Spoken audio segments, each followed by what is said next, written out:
Nah teman-teman, sesuai dari judul yang udah ditulis di awal tadi, yaitu mengenai sifat-sifat cahaya. Nah, jadi video ini akan membahas mengenai itu melalui sebuah praktikum. Nah, sebelum memulai praktikum atau kalian menyimak praktikum dari kita, alangkah lebih baiknya tahu dulu tujuan dari praktikum ini tuh apa. Nah, yang pertama yaitu memahami sifat-sifat cahaya. Nah, yang kedua, kita dapat memahami sifat-sifat cahaya merambat lurus, kemudian menembus benda bening, dan cahaya dapat dipantulkan. Seperti itu.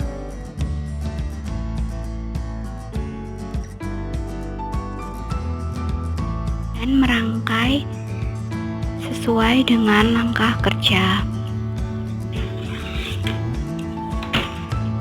Rangkai, kemudian menyalakan lilin.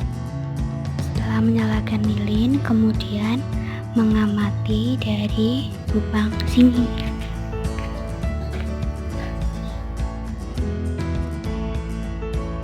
Saya akan menjelaskan tentang cahaya yang dapat menembus benda bening. Peristiwa cahaya yang dapat menembus benda bening ini dapat kita lihat ketika kita menerawang plastik bening, gelas bening, atau benda-benda bening lainnya ke arah sinar lilin. Oke, langsung saja kita mulai praktikumnya. Jadi sebelum kita mulai praktikum, kita harus menyiapkan alat dan bahannya dahulu. Jadi di sini alat dan bahannya ada ini meteran, terus ada korek api, ada lilin, ada air, dan ada gelas bening.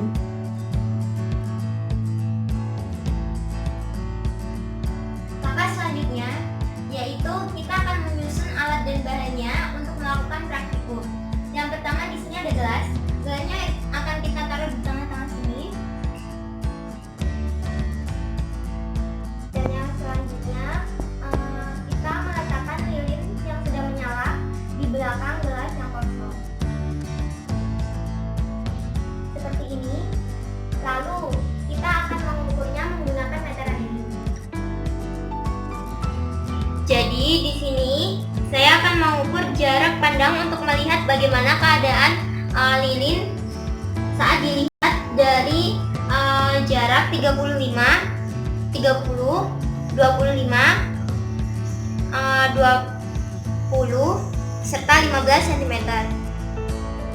Jadi ini adalah keadaan lilin saat dilihat dari jarak 35 cm.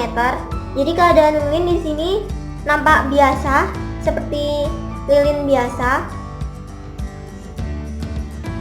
Dan selanjutnya ini pada jarak 30 cm, lilin masih nampak seperti biasa, masih dalam keadaan yang asli.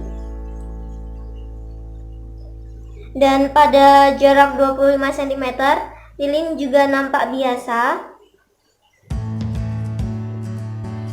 Serta pada jarak 20 cm, lilin juga masih tampak seperti biasa.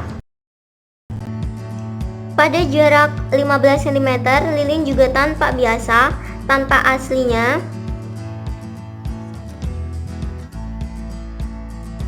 Namun, keadaan lilin pada saat kita gelas kaca kita kasihkan air, maka cahaya yang tembus di sini seperti buram pada jarak 35 cm. Dan pada jarak 30 cm, cahaya yang menembus benda bening ini masih sama, masih buram karena terdapat air di dalamnya. Pada jarak 25 cm pun masih sama keadaan cahaya yang menembus gelas bening ini.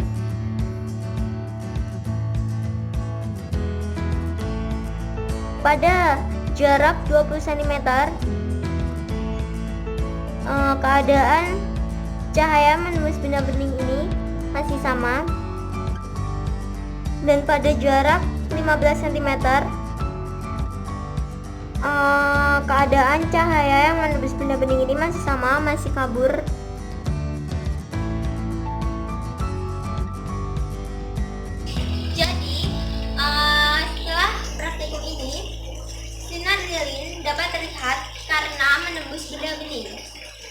sinar cahaya mengenai benda gelap atau benda yang tidak bening, seperti tangan, mobil, pohon, maka hal tersebut dapat menimbulkan atau membentuk bayangan. Praktikum ini kita memerlukan yang pertama ada cermin.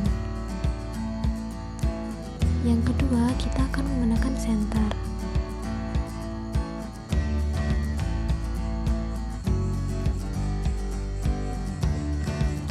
Setelah itu kita dapat menggunakan kertas atau kardus.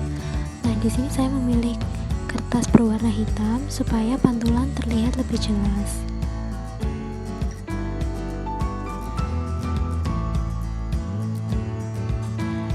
Selanjutnya saya memposisikan kertas dan cermin pada posisi sebagai berikut.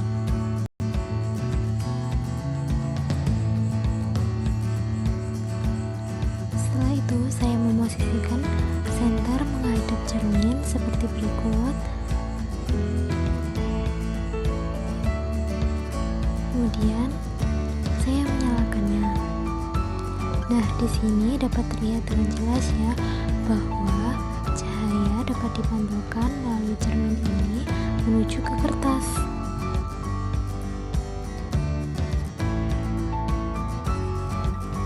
Jadi kesimpulannya, cahaya memiliki 3 sifat. Yang pertama, cahaya merambat lurus. Yang kedua, cahaya menembus benda bening. Dan yang ketiga, cahaya dapat dipantulkan. Hal tersebut dibuktikan melalui praktikum yang telah dilaksanakan. Cukup sekian, terima kasih sudah menyaksikan video kami. Wassalamualaikum warahmatullahi wabarakatuh.